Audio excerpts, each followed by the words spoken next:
Assalamualaikum warahmatullahi wabarakatuh. Nama saya Muhammad Akid Alias bin Abdullah. Saya dari kelas DAG 3B. Jadi nombor matrik saya adalah 22 DAG 19F 2030. Jadi dalam subjek fertigasi teknologi ini, saya ingin menunjukkan tata cara pemasangan komponen-komponen atau alatan-alatan fertigasi. Jadi jom kita pergi ke video pemasangan tersebut. Jom. Sediakan peralatan dan komponen sebelum memulakan projek fertigasi atau pemasangan fertigasi tersebut. Selepas itu, ambil baldi dan letak di atas batu tersebut dan ambil pump oksigen dan paip yang telah dipotong. Lalu letakkan pump oksigen tersebut di dalam baldi dan masukkan paip yang telah dipotong, lalu ketatkan. Lalu ambil valve pertama dan sambungkan pada elbow yang baru saja disambung kepada main pipe sebentar tadi. Lalu ketatkan.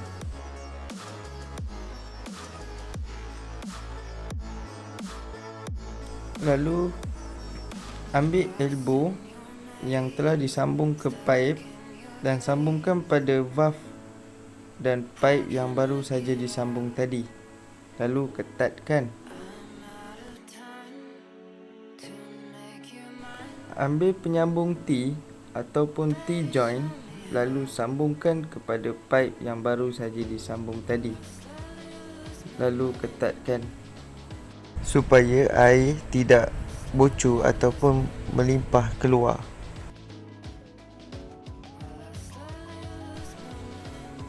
Lalu ambil pipe yang telah dipotong dan sambungkan kepada T-joint dan ketatkan. Selepas itu, masukkan T-joint pada pipe pump oksigen yang baru saja disambungkan tadi dan ketatkan supaya air tidak melimpah.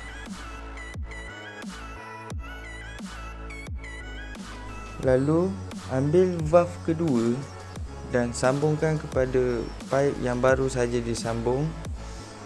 Lalu ketatkan valve tersebut supaya air tidak bocor dan ketatkan.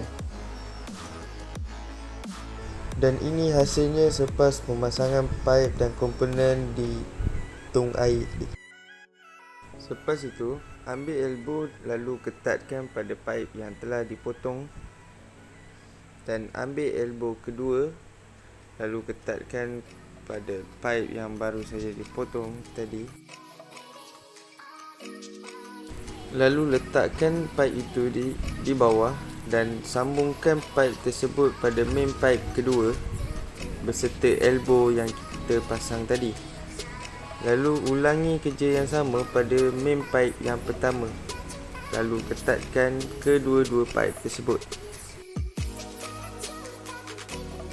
Selepas itu, masukkan kokopi kepada 10 polybag dan ratakan atau padatkan kokopit tersebut di dalam polybag.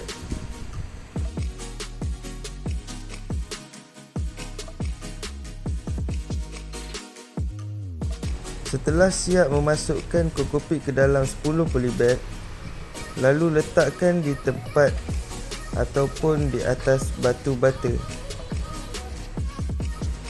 Letak secara berhati-hati supaya polybag tersebut tidak tumbang. Selepas itu, ambil panca dan tebuk ke main pipe tersebut. Lakukan secara berhati-hati dan berhemah.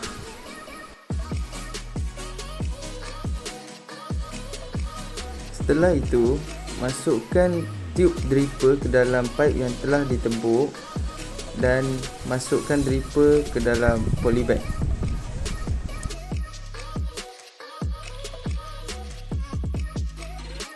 Selepas itu, ambil panca semula lalu tebukkan pada paip. Semasa sesi menebuk paip dijalankan, hendaklah kita berhati-hati kerana risikonya agak tinggi.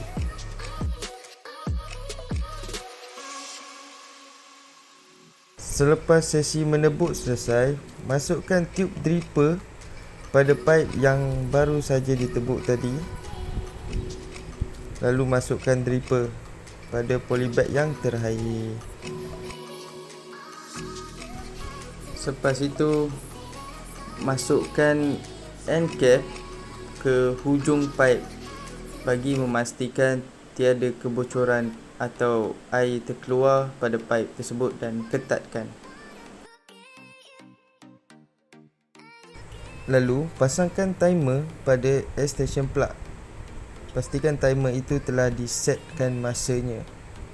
Lalu pasangkan plug pump oksigen tersebut. Dan ini hasilnya selepas memasang.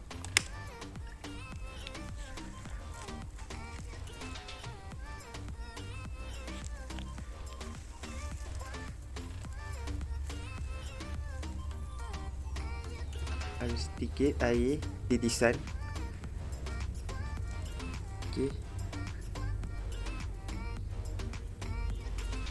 Seterusnya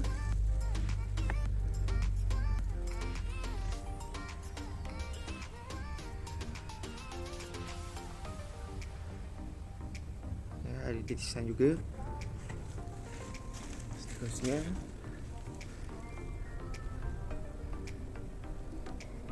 ada titisan juga. Ada titisan juga.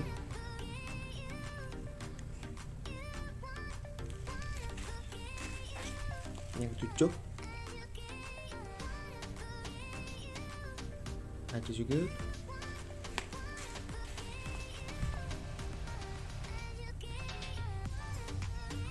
Ada juga berfungsi dengan baik.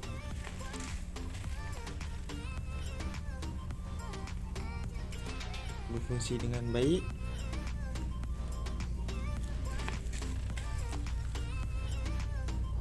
Dan yang terakhir, berfungsi dengan baik.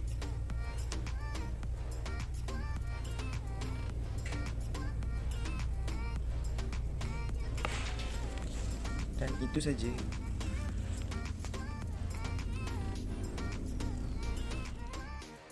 Dan ini adalah hasilnya setelah siap pasang segala komponen dan paip vertigasi tersebut. Jadi itu saja dari video saya. Terima kasih kerana menonton. Saya mengundur diri. Assalamualaikum dan selamat sejahtera.